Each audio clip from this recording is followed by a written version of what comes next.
Meshtabi Season 5今回のMeshtabiはハボロオビラゴロロン界隈発見です。それでは早速Let's get it started. 1. Obira Rio Restaurant 日本海オロロンライン沿いにございますリオレストラン。なんか美味しそうなものないかな思いましてね、留萌界隈のグルメを画像検索してたらめちゃめちゃ美味しそうなとんかつ見つけましてね、やってまいりました。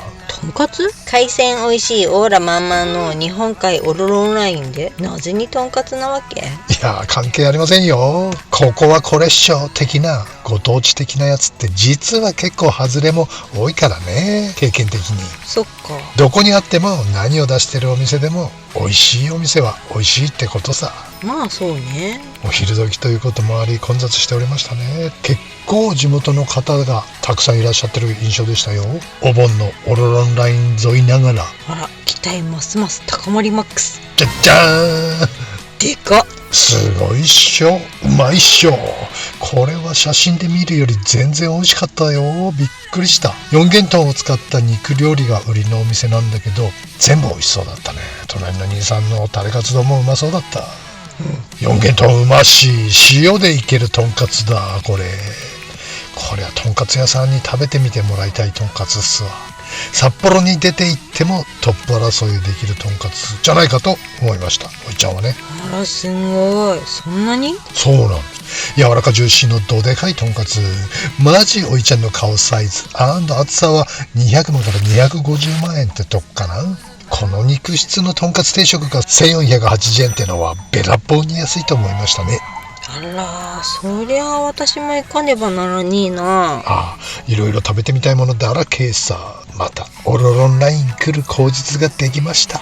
やったー。ここリオさんって方がやってらっしゃるお店なのかなと思ってね、一応 AI に聞いてみたら、Artificial ル Intelligence モイという地名はアイヌ語のルルモッペに由来すると言われ、リオレストランはこのルルモッペのルルをリに、そしてモッペをオに当て字した形でルモイの歴史と自然を意識した名前になっていますって帰ってきた。なんかおかしくねこれ。全然意味わかんない。あとのボケくらい。なのでお店で聞いてみたの。そしたら全然それは違うということでした。由来についてはねちょっと聞いてみたんだけどすごい長い話になるそうなんで忙しそうだったので聞くのを遠慮しました。ってことで皆さん AI は時々嘘をつくのでね気をつけてくださいね。嘘はまずいよね。嘘はねえ4万円の給付金をいち早く国民に届けたい。消費税減税は時間がかかるのでってね選挙前は言ってたのにさ。選挙終わったら本当にやらないのね。びっくりしちゃうわ。ストーンブレイク。靖国参拝行かないし。大した玉毛だ。玉毛だ。 2. Habelo Bayagetsu 1923年創業の老舗菓子店が羽幌の日本海オロロンライン沿いにありました。店内には和菓子、洋菓子、ケーキ、何でも一通りあります。ショーケースにニューという新商品を表す文字を発見。お、コルネじゃないですか。即決。そうね。コルネが食べたくなってきた頃ね。バナナオムレットも美味しそうなんで一緒に購入。近所の公園で食べたとさ、コルネのパイがサックサクで香ばしくってお口の中がこちょばしい。こちょばしい。中のクリームは甘さ控えめ大人テイストで美味しい。とってもドストライクコルネちゃんでしたね。なんか洋酒が使われてるようなクリームが大人っぽくってよかったね。もう一個食べたいくらいのコルネでした。バナナオムレットはしっかりスポンジに中にはカスタード、バナナ、ホイップクリーム。まあ予想通りのそれっていうバナナオムレット。これはこれでこれっしょ。美味しいやつ。バナナがめちゃくちゃ甘くて美味しかった。カスタードもホイップもバナナ本来の味を引き立たせてくれてどこか懐かしいホッとする味。ところでさ、お菓子つかさって何？これね、お菓子つかさって読むんだよね。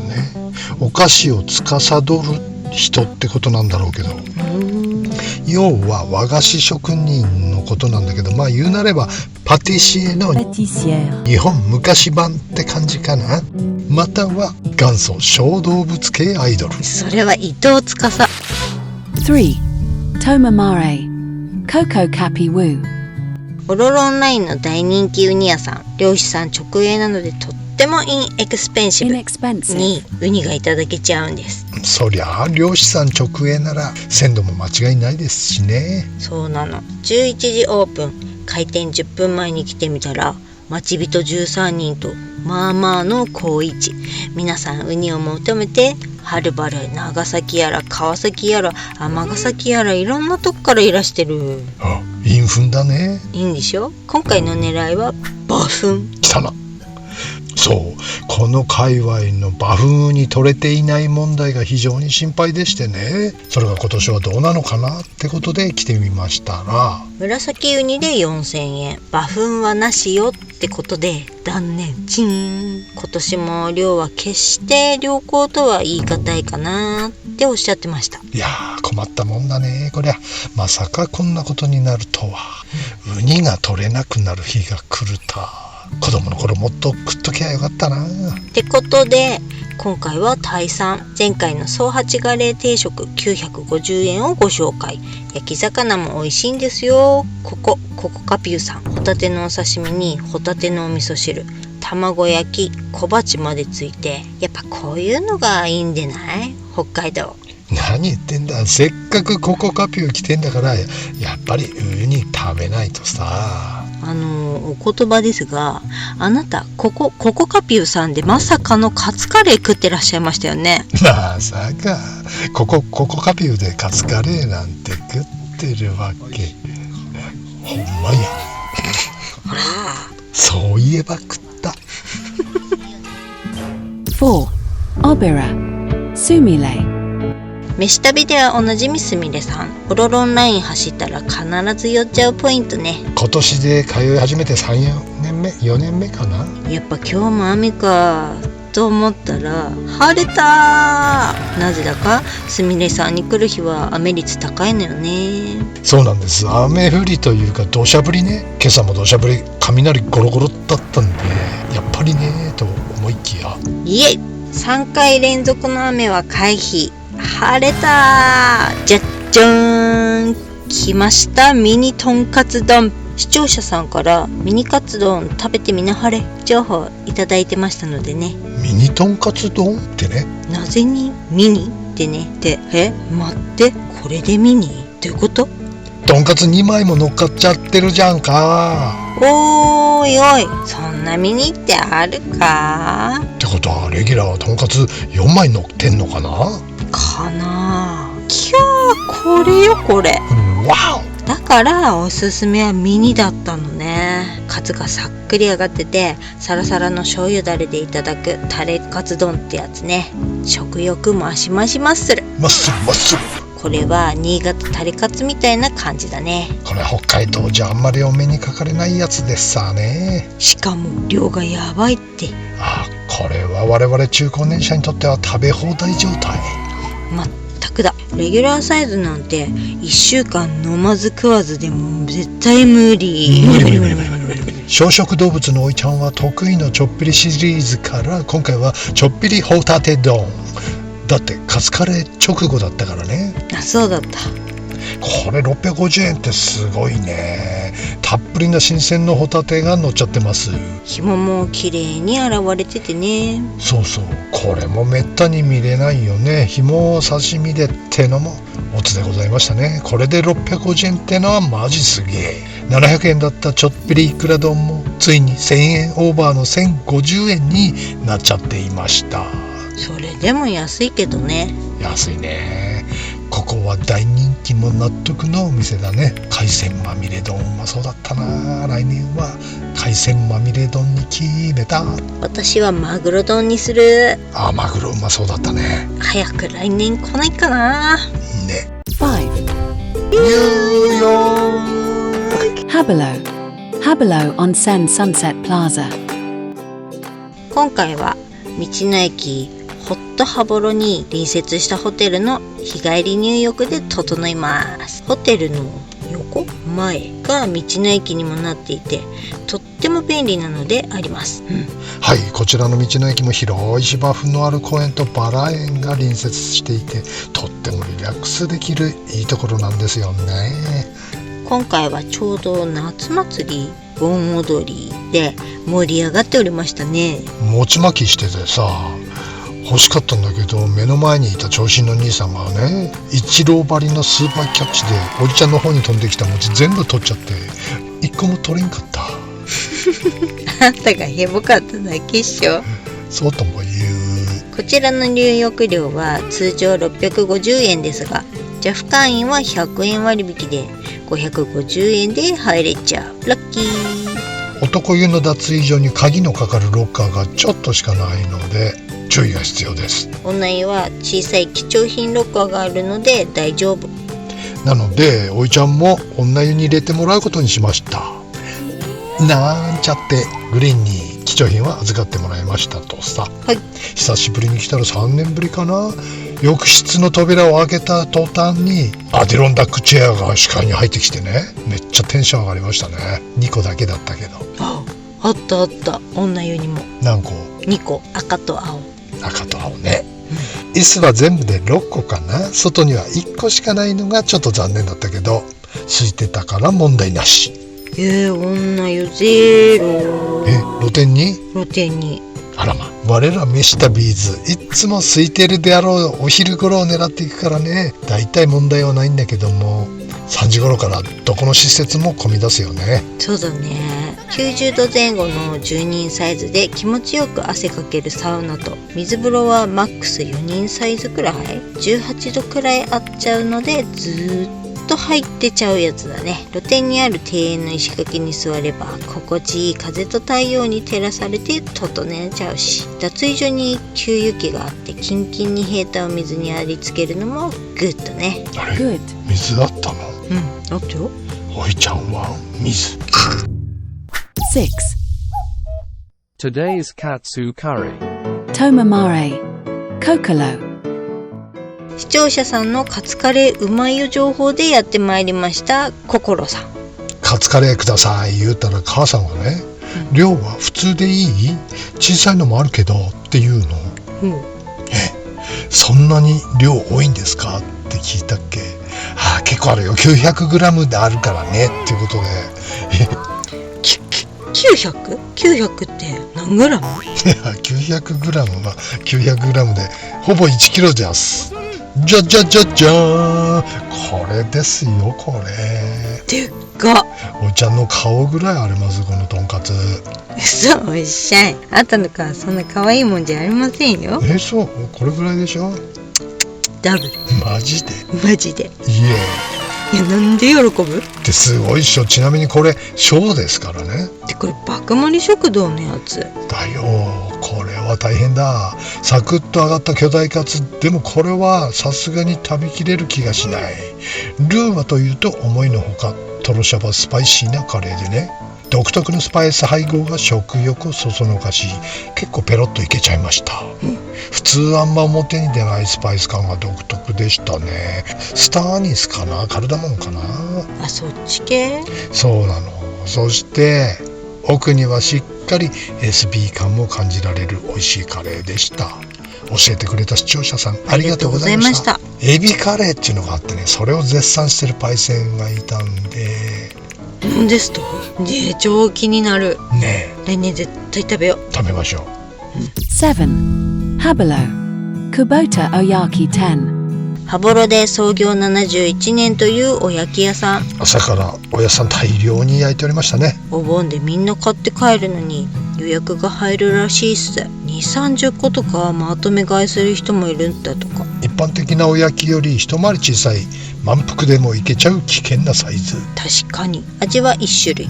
昔はクリームもやってたらしいけど、今は手作りあんのみ一本勝負。たっちょペペ。それは手近で食べたパスタ1個100円ってのは安いですね。近所にあったら買いに来ちゃうよね。来ちゃうだろうね。それぐらいの値段でなきゃね、やっぱりこういうのは。昭和のまんまのぬくもりがあるお焼き屋さんが羽幌の町にありました。お父さんお母さんまた来るね。 8. Habelo. Kita no Nishinya-san. 私たちにとって羽幌といえば北のニシン屋さん。ここに来るために毎年オロロンラインを北上してるみたいなもんよね。はい、そうなんです。北海道ならではの美味しいやつがっていう値段でいただけちゃうんですねえ、毎年恒例エビ丼チェック。今年はまた100円アップしとりました。甘エビ14、5尾に茹でたボイル甘エビ1匹が乗ってましたね。茹でたボイルエビね。やっぱり甘くて美味しいわ。このねっとり感がたまらない、止まらない。ちっちゃいけど私はこれで大満足。こんなに甘エビちゃんと乗った甘エビ丼が2000円以下ではまずありえないっしょ。特に道外の方はびっくり仰天なんじゃないのかな。そっか、道外では甘エビ高級だもんね。もちろん普通サイズは大きい丼で出てきますよ。エビもワンサカ乗ってね。お値段はそれなりにしますが、お茶はウニ丼にしようか海鮮丼にしようか迷っていたら、なんとワンコイン定食なるものを発見。限定10食だけど銀だら西京焼きって書いてあるじゃん。何？銀だら定食が500円だと？嘘っしょってね。ねえ、札幌の場外市場でも1000円はしてるもんね。そうだよ、これは食べないわけには参りません。うんうん。このワンコインランチは最強中の最強かもね。物販の方にこの銀だら売ってたんだけど1個540円で売ってたんだよね。嘘。イートインした方が安いパターン？ねえ、びっくり。ここで食べた方が安いじゃん。ってことで2連チャンで来ちゃいました。マグロ丼もワンコイン煮魚バージョンも気になってたんでね。本当は行くはずのお店が休みで昼食難民になってた説ってのもあるんですけどね。煮物バージョンも美味しかったですね。ガヤの煮魚が定食で500円。ガヤはあまり効かないお魚ですが、メバルの一種、エゾメバルってことでしたね。優しくて美味しかった。この500円はうまいっしょ。Jikano Meshita Biwa. Gachi Day Mata Tabathai. Rumo e Mashika Kaiwai Death. O Tano Shimi ni. See you soon. ちょうど羽幌行った時に盆踊り花火大会もやっててね、賑やかでよかったですね。ね、楽しかったね。出店とかもあって。餅巻きなんて生で見たの初めてですよね。あんな盆踊りで餅巻きとかって羽幌の風習なんかな。昔はなんかあんなようなことどこでもやってたような気がするけど、札幌じゃまあ見かけなくなっちゃったね。ああいうなんか町内会的な感じのさやつないよね。ないね。しかもさ、これをもちまして餅巻きを終了いたしますってめっちゃダジャレ言ってなかった？あれ狙いだったのかそれとも素だったのかちょっと不明だけどまあとにかくダジャレが世に溢れてますね。溢れてる。お前が言うなっていう感じかもしれないけれどあれどこだっけ。au ショップか、の入り口にさ、支払いできる機械もサクッとって名前だったじゃんね。ちょっとそれ系やりすぎちゃってる気は嫌いあるよね。あるね。ドコモから始まりでしょこれ。ああ、そっか。なんかみんなそういう名前、英語と日本語の掛けダジャレみたいな、カタカナで書いても読みやすいみたいなことなのかな。アルファベットで書いてもなんとなく違和感なく、それで日本語の意味も含まさってるみたいなのが流行ってんの？っていうか日本中そうだよね。ね、あれは。その看板を見てるうちにおじちゃんのあれだよ、ダジャレ心に火がついたみたいなねあとコープだな。ちょこっとちょこっとちょこっとかあとつって、あれ子供も歌ってるもんね。そうそう、あれ口ずさんじゃうよ1週間に3回ぐらい歌ってるからねおじちゃんもあれ運転しながら。それにあれでしょ、宅配は届くでしょ。ああ、そうだ。そればっかりよ。だからね、もう親父ギャグ呼ばわりしないでくださいね。世の中はダジャレですよ。確かに若い子たちも使ってるってことよね、ダジャレを。あれなんだっけ、風呂でダジャレを隣の若い女の子が言ってたんだ。はい、ヤギシハギシリそうだそうだ。ヤギ尻歯ぎしりって若い女の子が言ったのを聞いてびっくりしたんだよね。まるで俺じゃねえかと思ってそうそう。俺なら3つ言うけどね、歯ぎしり、ヤギ尻、歯ぎしり、小走りとかね。多い。よく出てくるね。網走、ああ、そっちの方がいいんじゃない？語呂的に。先走り。それはまあいいか。今必死に考えております。おじさんも出せよ。今視聴者さんもすんげえ考えてるからね。本と当。いう食いしばり。書いて、思い浮かんだ人は書いてくださいね。はい。出しゃばりって言おうと思ったら。これ実はすんごいダジャレとか言うけど、これ我々の私生活そのまんまだよね、大体そうです。それで会話が成り立っておる。あんまり意味のある会話っていうのはしてない。そうですね。なんか目に入ってきたものを替え歌にしたりダジャレにしたりそうです。そんな人生です。基本そればっかり。そして美味しいものを食べてお腹いっぱいになり、次の街へ。